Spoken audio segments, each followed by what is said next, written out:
देखो मैट्रिक्स में ये क्वेश्चन बहुत इंपॉर्टेंट है और ये 3 से 4 नंबर का क्वेश्चन आता है। उसमें दिया हुआ है कि एक तुम्हें मैट्रिक्स दी हुई इनटू एम। ये एम क्या है? क्या ये कोई यानी कांस्टेंट नंबर है? कोई एक मैट्रिक्स है? कोई एक मैट्रिक्स है, ये ध्यान रखना। ये कोई कांस्टेंट नंबर नहीं है कि तुम एम को इधर भेज दो 4m 2m और एम इधर, गलत हो जाएगा पूरा।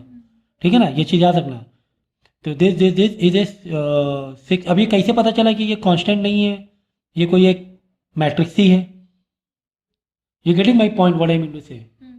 जैसे अगर कोई कांस्टेंट नंबर होता है, जैसे कि जैसे यहाँ पर है, समझो x है और कुछ इस तरीके से दिया हुआ है 2 1 4 5, ठीक है, ऐसे दिया हुआ है इज इक्वल टू, तो यहाँ पे दिया हुआ है 3 4 5 1, ऐसे कुछ करके एक एग्जांपल दे रहे हैं। तो x के अंदर भेज दो 2x 1 into x x, x into 4x, 5 into x 5x, ऐसे करके अंदर भेज सकते हैं ना मल्टीप्लाई में। बाद में वहाँ पे इक्वेट करा सकते हो आप। तो ये चीज़ अलग हो गई because this x is just an कोई एक वेरिएबल है सिंगल, ये मैट्रिक्स नहीं है। ये कैसे पता चलेगा? ठीक है ना, ये कैसे पता चलेगा? तो यहाँ पे लिखा हो where M is a matrix, यहाँ पे लिखा होगा। और इसके अलावा भी ऐसे अगर यहाँ पे नहीं लिखा हुआ एम यहाँ पे मैट्रिक्स है, तो यहाँ पे देखो 6 इंटू आई, एक आई दिया हुआ है 6 इंटू आई, जिसमें बोला है कि आई क्या है? 2/2 की मैट्रिक्स है। 6 इंटू आई 2/2 की मैट्रिक्स है। आई क्या है? 2/2 की मैट्रिक्स है। ठीक है, तो अगर तुम यहाँ पे आई को ओपन करोगे तो 2/2 में क्या लगाओगे? 0 1 0 0 1 लगाओगे। तो यहाँ पे ऑर्डर क्या आ जाएगा? 2/2 का ऑर्डर आ जाएगा। ठीक है ना, 6 0 वापस 6 भेजो 0 6, यह आ गया 2/2 का ऑर्डर। ठीक है, और यहाँ पे बिल्कुल क्लियर है कि m क्या है? तुम्हारी मैट्रिक्स है। m कोई वेरिएबल नहीं है कि m को तुम मल्टीप्लाई करा दो अंदर, गलत। यहाँ पे कोई एक तुम्हें मैट्रिक्स लेनी पड़ेगी। तो ये कैसे लेंगे? हमको कौन सी मैट्रिक्स माने? तो यहाँ पे तुम्हें देखना पड़ता है आंसर किस में आ रहा है? 2/2 में, और ये मैट्रिक्स कितने में? 2/2 में है ना, 2/2 में मैट्रिक्स है। यानी यहाँ पर ऐसी कौन सी मैट्रिक्स लें कि आंसर किस में आना चाहिए? पहले इसका पहला और इसका आखिरी और इसका पहला, ये क्या होना चाहिए? सेम। तो क्या होता है? पॉसिबल होता है कि हाँ ये 2/2 है और ये 2/2 है। ठीक है ना, अब बात समझना। यानी कि यहाँ पर तुम जो मैट्रिक्स बन रही है वो कैसी मैट्रिक्स बन रही है? पहला वाला नंबर तो 2 है, ये तो पक्का पता चल। क्यों? क्योंकि मल्टीप्लाई में आंसर कुछ आ रहा है ना, यानी कि ये वाला 2 आखिरी और इसका पहला 2 ही है। हाँ, mean to mean. Mean to mean में क्या होता है कि मतलब एक मल्टीप्लाई पॉसिबल है। अब आंसर आ रहा है वाला मल्टीप्लाई पॉसिबल तो है, यानी 2/2।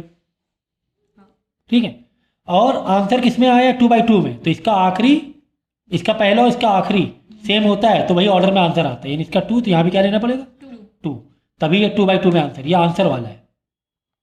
ठीक है ना, बात समझ में आई कि नहीं आई? आंसर जिसमें आता है, पहले आंसर का समझ, जिसमें आंसर आता है वो ये दो मैट्रिक्स में क्या रिलेशन होता है? इसका पहला ऑर्डर उसका आखिरी ऑर्डर सेम होता है, वही ऑर्डर में आंसर आता है। आंसर क्या है? 2/2 में आया, यानी कि इसका पहला और इसका आखिरी ये सेम है, तभी ये 2/2 में आ गया। ठीक है ना, तो एक चीज का समझो। तो अब ये 2/2 में आंसर आया था, तो दो मैट्रिक्स में क्या रिलेशन होता है? तो आंसर जिसमें आता है उन दो मैट्रिक्स, पहली मैट्रिक्स का पहला वाला और दूसरी मैट्रिक्स का दूसरा वाला सेम होना चाहिए। खत्म बात। पहली मैट्रिक्स का पहला, दूसरी मैट्रिक्स का दूसरा। देखो 2, तो यहाँ पर हम क्या ले लेंगे? 2 ले लेंगे। तो हमें यहाँ नहीं मालूम था क्या है ना, तो यहाँ पे 2/2 की मैट्रिक्स सेट कर सकते हैं। तो ये 4 2 -1 1, और यहाँ पे ले लो A B C D ले लो। ठीक है ना, बाद में क्या करो? मल्टीप्लाई करा दो। अंदर मल्टीप्लाई कैसे कराना है मालूम है आपको। मल्टीप्लाई कराने के बाद जो भी एक फर्स्ट का फर्स्ट से इक्वेट करा देना, सेकंड का सेकंड से, थर्ड का थर्ड से इक्वेट, ABCD आ जाएगी, यानी पूरी मैट्रिक्स आ जाएगी। तो आई अगर 2/2 है तो 1 0 0 1 लेंगे, अगर 3/3 होती तो 1 0 0 0 1 0 0 0 1, अगर 3/3 होती आई 1/2 और 2/2 क्या होती है? 1 0 0 1, और आई 3/3 क्या होती है? 1 0 0 0 1 0 0 0 1। ये ऐसे डायगोनल बनाना चाहिए। तो ये सब चीज़ें ध्यान रखो। समझ गया ऐसे क्वेश्चन कैसे करने हैं? तो इस चीज़ का बहुत ध्यान रखना है कि यहाँ पर M में जो ABCD लेंगे तो क्या लेंगे। तो 2/2 इत्तेफाक से है तो 2/2 ले लिया। लेकिन हर बार ऐसा नहीं होता है कि 2/2, कभी 1/2 हाँ कभी कुछ भी हो सकता है, कभी कुछ भी हो सकता है, 1/2 ठीक है ना।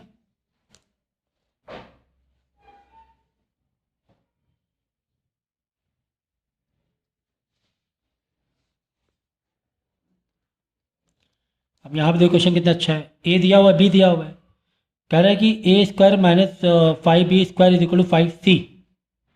इसमें कह रहा है सी जो है वो मैट्रिक्स है 2/2 की, तो यहाँ पे 2 ए बी सी डी ले लेंगे, फिर 5 को मल्टीप्लाई अंदर भेज देंगे। इधर अपना अलग से करो, 5 स्क्वायर ए स्क्वायर अलग और 5b स्क्वायर अलग, फिर 5 को मल्टीप्लाई भेजो, फिर लास्ट में इक्वेट कराओ। हाँ ये 4 नंबर से कम तो नहीं है, काफ़ी बड़ा आएगा ये, क्योंकि ठीक है ना 4 नंबर से कम तो नहीं आने वाला है। अब यहाँ पे देखो कितना अच्छा दिया है क्वेश्चन, ये ए square is equal to,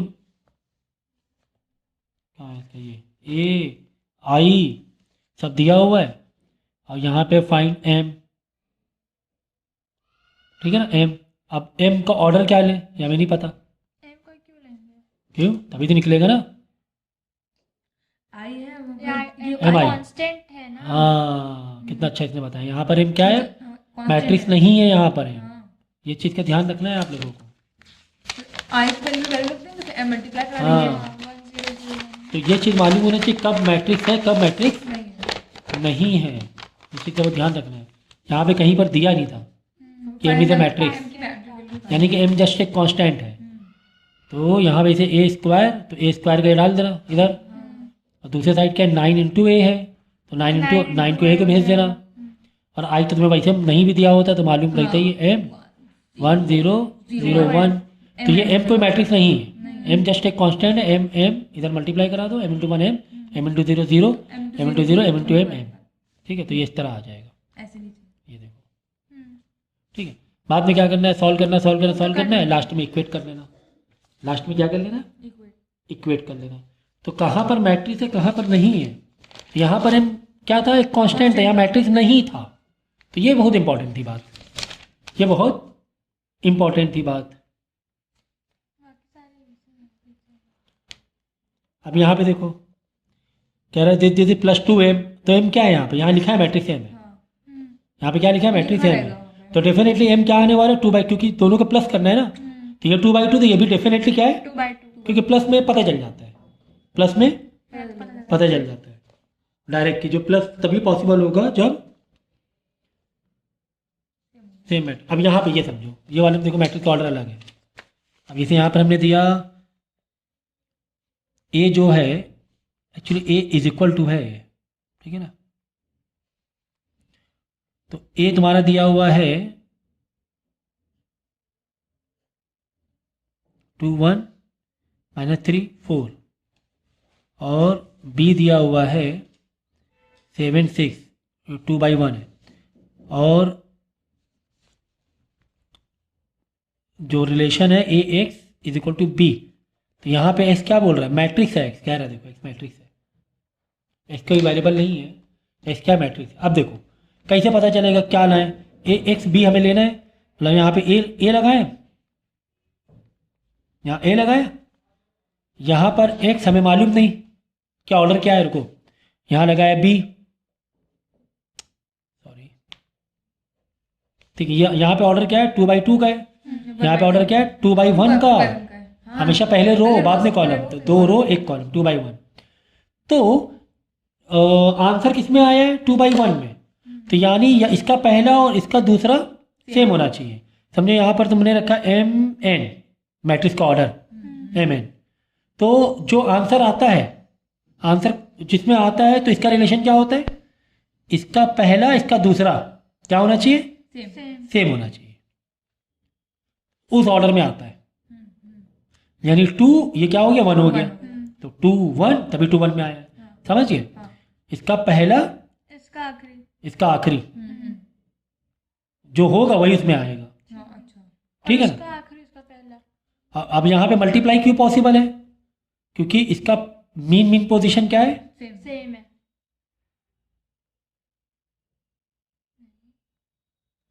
mean position, ये तो हो गया तुम्हारा आंसर वाला, ठीक है ना। तो मीन पोजीशन होनी चाहिए सेम, मीन पोजीशन क्या होनी चाहिए सेम, तो यहाँ पर आ जाएगा 2 और यहाँ पर आ जाएगा 1। समझ गया ना?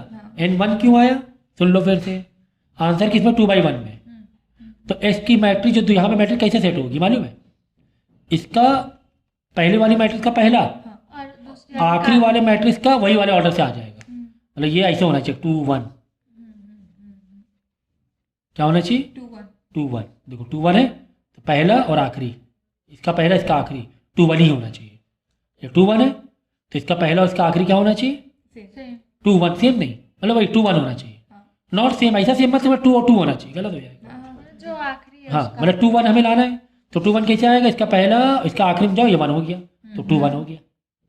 ठीक है ना? 2 होता था 2 होता और आंसर ये वाला कैसे आएगा? तो इसका दूसरा और इसका पहला नंबर सेम होने चाहिए। ये 2 ये भी 2 होना चाहिए। अच्छा समझ गया ना? हाँ तो हाँ समझ गए? तो बीच मीन वाले में क्या मीन वाला सेम होना चाहिए हाँ और स्ट्रीम वाला पहला और आखिरी वाला ये सेम होना चाहिए। ठीक है मीन वाले में दोनों नंबर सेम होने चाहिए हाँ और जो आंसर है उसका पहला और आखिरी सेम होना चाहिए। मतलब 2/1 तो ये भी 2/1। ठीक है ना? तो इसका ऐसे बैठेगा 2 1 -3 4। ये 2/1 में लाना है। 2/1 में ए और बी लेने हैं। ऐसे इज इक्वल टू 7 6। मत मल्टीप्लाई करो, आंसर को इक्वेट करो। समझ गया ना? तो इसमें कंफ्यूज मत होना, बस सीधा सा ऐसे लिखना। जैसे यहाँ लिखा 2/2, यहाँ लिखा m/n और आंसर है 2/1।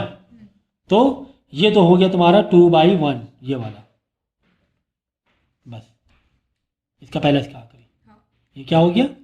2/1। यह आंसर है, आंसर में जो मैट्रिक्स है यानी n तो आ गया 1। तो ये वाले सेम दिखाने हैं आपको। ये वाले क्या दिखाने हैं? Same same. तो एक सेम और एक आंसर वाला मैच कराना है।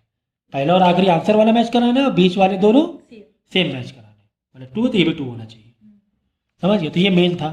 तो ऐसे क्वेश्चन आएंगे, आप इस तरीके से कर लेंगे। बाकी थीटा वीटा वाला पता ही है तुम्हें, ये वाले तो पता ही। 4 sin 30 sin 1/2 होता है। 4 × 1/2।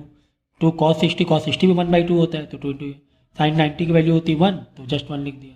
2 cos 0 की वैल्यू 1 होती है। तो ये टेबल का तो करके बाद में करने में, ठीक है ना? तो ये ध्यान रखना, मैट्रिक्स में बहुत इंपॉर्टेंट चीज़ मैंने आपको बताई है। ठीक है।